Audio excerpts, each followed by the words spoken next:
A sign of the times, perhaps, with Canada's new Prime Minister, Mark Carney, breaking with tradition and travelling to Europe, not the United States, on his first official foreign trip. Carney was greeted warmly by the French President Emmanuel Macron, and then in London, Carney met with his British counterpart, Sir Keir Starmer. Meanwhile, Canada has just made a strategic move, spending $6.5 billion to safeguard itself from potential U.S. threats. Prime Minister Carney has formalized a major military partnership with Australia, signaling a stronger, more independent Canada. Returning home after securing key agreements in France and the United Kingdom, Prime Minister Carney wasted no time making decisive political moves.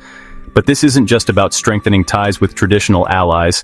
He unveiled a bold new strategy, one focused on safeguarding Canada's sovereignty without leaning on U.S. support. We can stand up for ourselves. It's Canada strong. We can stand up for ourselves. We've called out those comments. They're disrespectful. They're not helpful. The latest $6 billion agreement with Australia will fund an advanced over-the-horizon radar system, extending Canada's early warning capabilities from its U.S. border to the Arctic. This $6.5 billion deal marks a pivotal shift, ensuring Arctic security without relying on U.S. assistance. Beyond just a defense initiative, this agreement sends a powerful message of national independence. This move is more than just a military investment, it's a political statement. It underscores that Canada is prepared to stand on its own without relying on global superpowers. For years, the Arctic has been a region of strategic interest to the U.S., but Canada is now asserting itself without seeking support from the Trump administration. Carney has been clear. Canada will expand its global alliances, not just with Australia, but also with France and key EU nations. This stance is both a warning and a demonstration of Canada's ambition to maintain a strong, independent global presence. As tensions between the United States and Canada continue to rise, strategic partnerships have become more crucial than ever. In response, Canadian communities are taking action to showcase national pride. A striking example comes from the city of Mississauga, where American flags in public spaces were replaced with larger Canadian flags, a direct protest against Trump's policies and an assertion of self-determination.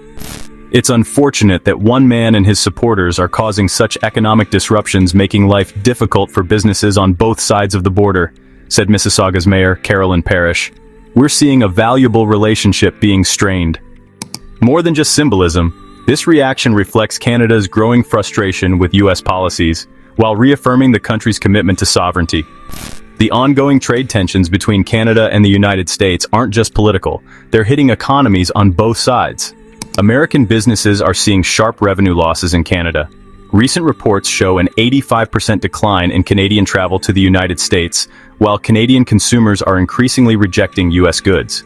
In response, Canadian businesses are thriving as citizens rally around domestic brands. Even fast food preferences are shifting. Chains like A&W in Canada are seeing rapid growth, surpassing U.S. giants like McDonald's. This surge highlights Canada's determination to support its economy while simultaneously pushing back against Trump's policies. Stay tuned, this evolving confrontation between Canada and the U.S. continues to bring unexpected developments. Meanwhile, a powerful speech by Michelle Obama has sparked national debate, prompting an almost immediate response from Donald Trump. But what exactly led to this exchange between the former First Lady and the President? In her recent address, Michelle Obama made thought-provoking remarks on leadership and the responsibilities that come with it. "We know people will do whatever they can to distort the truth," she stated. "My husband and I, unfortunately, know this all too well." For years, Donald Trump worked tirelessly to instill fear, simply because he saw two hardworking, highly educated black individuals as a threat. She emphasized that true leadership isn't about making noise or stirring controversy, it's about responsibility. Reflecting on past experiences, Michelle Obama recalled Trump's relentless attacks on Barack Obama's legitimacy, reigniting discussions about how political figures manipulate narratives to discredit their opponents. It didn't take long for Trump to fire back. As soon as Michelle Obama's speech made headlines, he responded on social media with characteristic force. "With your support on November 5th, you know who's nasty to me?" Michelle applause. "Obama. Ooh, I always tried to be nice and respectful, but oh, she opened something up. She was nasty. Ooh, she shouldn't have done that. Big mistake." Trump dismissed her remarks as personal attacks, labeling them unfair and misleading. He argued that high-profile figures and the media often push distorted narratives without considering the broader political landscape. His supporters viewed his response as justified. Many believe Trump has been unfairly targeted for years. But critics saw it differently, calling it another example of his familiar tactic, turning criticism into a public spectacle to energize his base. If one thing is clear, it's the stark contrast in how these two figures operate. Michelle Obama is known for her composed, thoughtful approach, advocating for unity, education, and moral integrity. Trump, on the other hand, remains direct, unfiltered, and quick to retaliate against opposition. During Barack's first term, he had to rescue our economy from the worst crisis since the Great Depression. He had to make the call to eliminate Osama bin Laden, respond to devastating disasters like Hurricane Sandy, and much more, Michelle Obama reminded listeners. When choosing a president, we need someone who takes the job seriously. Two vastly different leadership styles, two completely different visions for the nation. Michelle Obama's speech and Trump's response have once again divided public opinion. Some say she skillfully reinforced her values while exposing Trump's leadership flaws. Others argue that Trump had every right to defend himself after years of media scrutiny. Regardless of where you stand, one thing is certain. Every word spoken by Michelle Obama or Donald Trump sends shockwaves across the country. The ongoing exchange between these two political heavyweights continues to dominate headlines. Michelle Obama's speeches always spark discussions, and Trump's responses never fail to keep the conversation going. But what do you think? Was Trump's reaction justified? Was Michelle Obama calling him out directly? Or was she simply making a broader statement on leadership? One thing is clear, this clash is far from over. One misstep, and Trump risks losing not just market confidence but also public support. The cost of losing the people's trust? For the first time in his second term, Trump's approval rating has plunged into negative territory. Just months ago, he seemed like a strong contender for another victory, but a series of missteps, from divisive tariff policies to his controversial handling of the pandemic, have fueled his decline. According to Gallup's latest data, Trump's approval rating has dropped sharply, even dipping below 40%, something that never happened in his first term. This downturn is especially alarming among swing voters and disillusioned Republicans who no longer back his leadership. How did someone once so popular lose the faith of his base? The answer lies in his miscalculations, particularly in handling economic and social crises. His aggressive tariff policies targeting key trade partners like Canada and Mexico didn't just hurt international relations, they rattled the economy. The stock market took a staggering $1.2 trillion hit in just 1 week, shaking investor confidence and raising doubts about his leadership. Meanwhile, his inconsistent response to the pandemic has eroded public trust. International health organizations report that the United States continues to lead in both infections and deaths, further damaging Trump's image on the global stage. But is this a permanent downfall, or can Trump turn things around? History suggests that regaining public support after such a significant drop is never easy, especially when approval ratings hit negative territory. Just look at recent examples. Joe Biden, despite strong backing from key voter groups, saw his ratings tumble when the economy faltered. Even as he prioritized foreign policy and post-pandemic recovery, criticism from both Democrats and Republicans was unavoidable. Trump himself faced a similar situation in 2020. Despite notable foreign policy victories, his pandemic mismanagement cost him dearly in the election. Now, with his numbers plummeting, the Republican Party faces a critical question. Should they continue to stand by Trump? As his approval rating spirals downward, traditional Republicans are growing uneasy. Many fear that remaining closely tied to Trump could alienate swing voters, the key to winning presidential elections. Figures like Ron DeSantis and other prominent conservatives are carefully distancing themselves, building independent political identities to avoid the baggage of Trump's controversies. This strategic shift allows them to appeal to a broader base, particularly voters who are no longer loyal to Trump.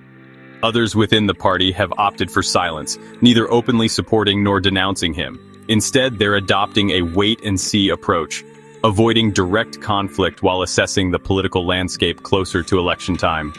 However, as Trump's support continues to dwindle, regaining voter trust becomes an uphill battle.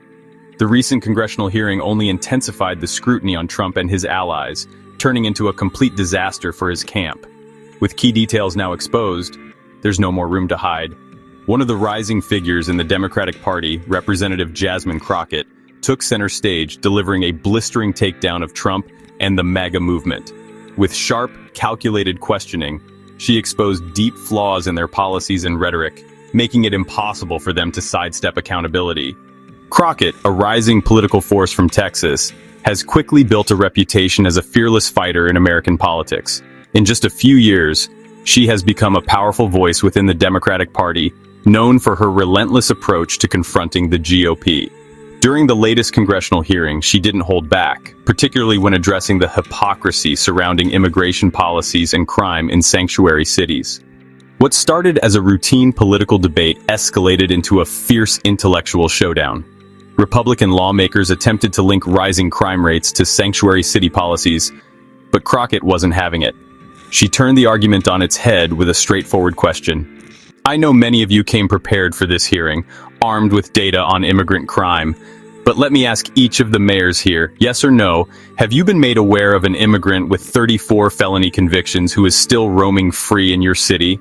The silence was deafening. No, ma'am, came the response. Not a single mayor could confirm such a case. Crockett pressed further, highlighting that if Republicans were truly concerned about crime, they should start by looking at the powerful figures in their own party. None other than Donald Trump himself, who has been convicted on multiple criminal charges. The impact was immediate. MAGA supporters who had spent years shielding Trump were suddenly left with no defense. Every attempt to shift the conversation fell apart as the reality set in. The real criminals weren't undocumented immigrants, but politicians engaged in corruption at the highest levels. So, how are you going to address the real issue? No answer. In a matter of minutes, she had flipped the Republican narrative upside down, exposing the glaring contradictions in their policies. Trump's supporters were left scrambling, unable to respond to her brutal yet factual takedown. Jasmine Crockett has solidified herself as a rising Democratic star. If she maintains this momentum, her political future looks incredibly bright. Whether as Speaker of the House, or even as a formidable challenger to Ted Cruz in a future Texas Senate race, one thing is certain, her influence is only growing. But what comes next? The battle for leadership and public trust is far from over. With Trump's grip on the Republican Party loosening and fresh Democratic voices reshaping the political landscape, the stakes are higher than ever. The coming months will determine whether Trump can mount a comeback, or if his era of dominance is truly coming to an end. Stay tuned, because this political showdown is just getting started. Senator John Fetterman didn't hold back in expressing his disappointment, calling the scene a sad spectacle of cell phones and unhinged petulance. According to him, it only made Trump appear more presidential and composed by comparison. Some independent voters have also begun to distance themselves. Joseph Knowles, a longtime Democratic supporter, voiced his frustration on national television, stating, "We're disappointed in how the Democrats have handled things, and you know what? I feel like I made the right choice by not voting for them anymore." This incident not only dealt a blow to the Democratic Party's credibility, but also risked alienating a key group of undecided voters, the very people who often determine election outcomes. Instead of effectively countering Trump, the Democrats turned themselves into the punchline of political mockery. With the election drawing closer, this blunder couldn't have come at a worse time. And the biggest winner from all this? Donald Trump. He didn't have to lift a finger. He simply let the Democratic Party unravel on its own. Seizing the moment, Trump wasted no time in taking aim at his opponents, stating, "The Democrats should lose the midterms based on their behavior alone. Republicans can take what happened last night and win any race in the country." Former Democratic strategist Doug Schoen issued a stark warning. If the Democratic Party doesn't shift course soon, they risk sinking further and handing Trump the stage uncontested. The question now is, can they realign their strategy before it's too late? Or will they continue down this self-destructive path, giving Republicans a clear advantage in the upcoming election? As the dust settled from the Democrats' misstep, the media landscape was flooded with reactions. Conservative news outlets seized the moment, branding the event as proof of the Democratic Party's unraveling. Fox News aired segments mocking the chaos, with commentators arguing that the party had no clear leadership and no coherent strategy to take on Trump.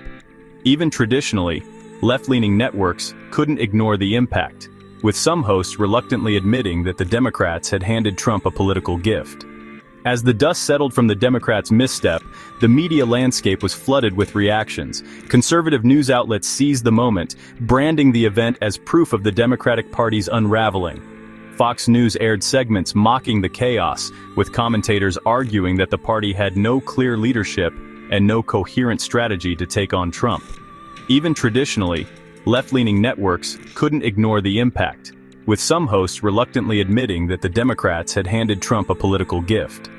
Political analysts quickly chimed in, dissecting the consequences of this blunder. Veteran political strategist Karl Rove commented, "What we just witnessed wasn't just a bad night for the Democrats, it was an unforced error that could cost them the White House." Trump didn't need to defend himself. He just had to stand back and watch them implode. But perhaps the most damaging aspect of the debacle was the reaction from within the Democratic Party itself. Several prominent figures, including House Minority Leader Hakeem Jeffries, publicly criticized the party's handling of recent events. Behind closed doors, high-ranking Democrats reportedly engaged in frantic strategy meetings, desperate to salvage their position before the election cycle went into full swing. The Democratic Party was already dealing with internal divisions between moderates and progressives, but this latest controversy only deepened the rift. Some moderates, fearing a landslide defeat, began pushing for a recalibration, calling for a more disciplined, strategic approach to confronting Trump. They urged party leaders to move away from reactionary tactics and instead focus on policy, messaging, and appealing to swing voters. Progressives, on the other hand, refused to back down. Figures like Alexandria Ocasio-Cortez and other members of the progressive wing remained defiant, arguing that the party's biggest mistake wasn't attacking Trump, but failing to do so effectively. "We need to go harder," one progressive leader was quoted saying in a closed-door meeting. "We can't let Trump dominate the narrative, or we'll lose everything." This ideological clash put Democratic leadership in a difficult position. If they went too far left, they could drive away moderates and independents. It was a balancing act, and time was running out. While the Democratic Party scrambled to control the damage, Trump remained characteristically bold. He capitalized on the situation, using it to energize his base. At a rally in Ohio, he mocked the Democrats' infighting, saying, "They're falling apart, folks. They can't even run their own party, and they want to run the country? No thank you." While the Democratic Party scrambled to control the damage, Trump remained characteristically bold. He capitalized on the situation, using it to energize his base. At a rally in Ohio, he mocked the Democrats' infighting, saying, "They're falling apart, folks. They can't even run their own party, and they want to run the country? No thank you." Beyond the usual theatrics, Trump's team saw a clear opportunity. Campaign insiders revealed that his advisors were working on a refined strategy that played to his strengths, painting himself as the only viable leader amid Democratic chaos. They began targeting undecided voters with messaging that emphasized stability, economic recovery, and the need for America First policies. One senior Trump campaign official explained, "The Democrats are giving us exactly what we need. They're showing America that they have no unified message, no strong leader, and no real plan. All we have to do is remind voters what happened the last time they were in charge."